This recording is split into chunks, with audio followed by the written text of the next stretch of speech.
Good morning to all present. The topic is terrorism after Osama, and broadly when I talk of my presentation, I'll be speaking very less on Osama because he is no more. What I'll be speaking more on is the roots of terrorism and how we can try to eradicate it, its existence.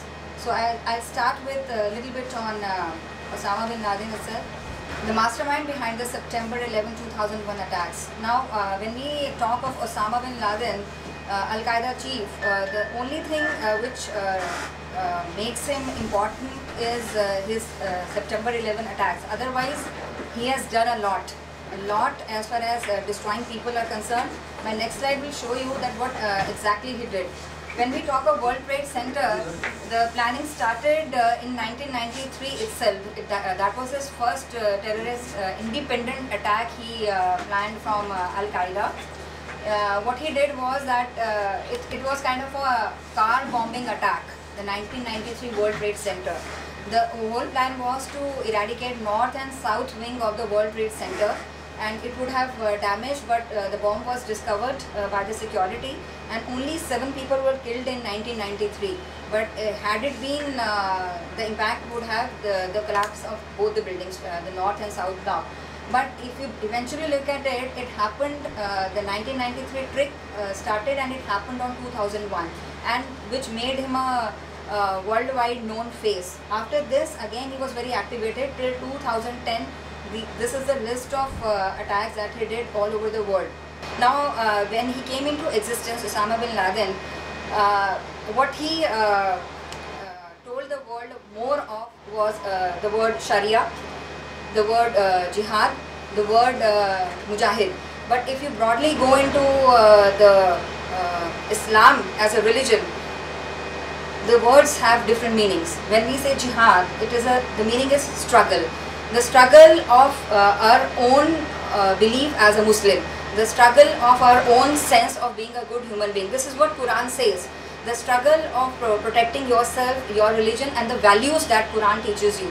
But he made jihad a different word, politicizing it more and taking advantage of it by publicizing it in a way that jihad is a struggle for Muslim existence all across the world. Now, latest update on this is the taken over of Ayman al-Zawahiri as Al-Qaeda's chief, and again he says that man who terrified America in his life will continue to terrify it after his death. Means the terrorism will go on and it will remain, and this is the basic motive of Al-Qaeda. If I broadly go into the Al-Qaeda's existence, it was not so. Osama joined Al-Khidmat, which was again a group fighting for the freedom of Afghanistan from Soviet Union, and the basic purpose of this was to come out of the Soviet Union goes out of Afghanistan. But Osama had this kind of mind, a terrorist mind. He said that I'll form my own group in 1988 by the name of Al-Qaeda, and he distracted himself from Al-Khidmat, saying that I will form my own military and army and will fight independently. Whereby the other forces, the other Arabian and Muslim leaders were saying that we'll be attaching together with Afghan forces and fight with them. But he said that I want to have a separate military army of my own and will fight independently. Now, this was a root cause of his being separated from Al-Khidmat and forming Al-Qaeda and having his own rules for Al-Qaeda. That is more of Islam all over the world. The base he used to say was that I am protecting Muslims, whereby at one point of time US was supporting him, but the US foreign policy made him that US is totally against Muslims and they are not for our betterment. Simultaneously, when it happened that when Kuwait was invaded by Iraq, the authorities took help of US instead of Osama's help, because he was the first one who came and said that I'll help you out on this, we'll fight independently. But people were sensible enough that they took help of US troops rather than depending on him. This again made him anti of certain Islamic people itself. But the main motive behind the man, if you go by the psychology of the man, was gaining power, okay, spreading terrorism. And he says that jihad says that struggle for Islamism means killing of innocent people. he was totally onto it. This was one of the policies of Al-Qaeda, that if civilians or innocent people are killed, that's it. In struggle, in jihad, this can happen. But actually it's not so.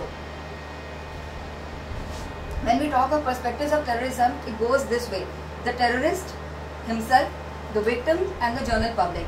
Now there is a quote which says that one man's terrorist is other man's freedom fighter. Because terrorist himself he himself has this feeling of being a Robin Hood kind of person. That whatever I am doing is the betterment of the people. But if you talk of the people, those who are victim, when I say perspective from the victim's point of view, they are simply devastated from the entire scenario of terrorism, whereby general public is a little confused. They sometimes support the so-called terrorists and sometimes they don't. Okay, but the terrorists themselves claim to be a kind of people who are fighting for a cause. But this cause many a times is a wrong cause. When we talk of war against terrorism, we are creating another war. Because again, as I said, that my perspective of being a terrorist can be positive and your perspective of looking at me can be negative. But I am fighting for a cause. And if you take example, for example, say Satyagraha, itself again has a question mark. You fighting for a right cause or a wrong cause? The main thing is this. But eventually, the word terrorism or the activities like this is not going to end even after Osama is dead. It will remain because of the mindset of the people. Again, if we broadly go by this point, the socio-economic and socio-political realities must be addressed with pure intentions, whereby the intentions are not pure, be it US, be it Pakistan, be it India, be it anyone, or be it any other superpower of the world. When the movement is not there against terrorism, it is war, and there is a selfish motive behind it. If US was that innocent, now that September 11 happened, they became conscious of terrorism and they took revenge of their own people killing. But you broadly look at it, they were the one who was supporting Osama at one point of time. ISI was helping, Pakistan armed forces were helping at one point of time. Now what? The basic intention of the interviewers in this regard should be marked with solution-oriented perspectives. The war against terrorism must not be utilized as a political issue just to fulfill personal gains. All the countries should further strengthen their cooperation in the movement against terrorism and should in no way leave a leakage for Al-Qaedism to flourish. This was the end, this was the conclusion, and this was very idealistic. This is my personal perspective. I don't know what the audience feel was sitting across, but my personal perspective of the entire article, when I broadly look into the history of Osama bin Laden or Al-Qaeda or any other terrorist group across the world, it was existing, whether it was starting in French Revolution with a noble purpose or people joining in for a good cause. But where it has ended up, again I'll say that one man's terrorist can be another man's freedom fighter. They have their own perspective, they'll keep on fighting. And then when we say socio-economic and political aspects being coming into it, all the people are selfish across. All the countries, whether it is superpower or a small country across, they have their own motives. And once they fulfill their motive, the terrorism, what they feel can be eradicated, it cannot be. This is my personal perspective. Until the world exists, this world would be there, the war would be there. Even if it is converted into a movement, the existence would be there, because it is like coming up again and again. If one is killed, Al-Jawari is there, Al-Jawari will not be there, another one will come claiming the same claims again, that yes, we are going to do it and we will continue to do it, because they feel that they have a cause behind it.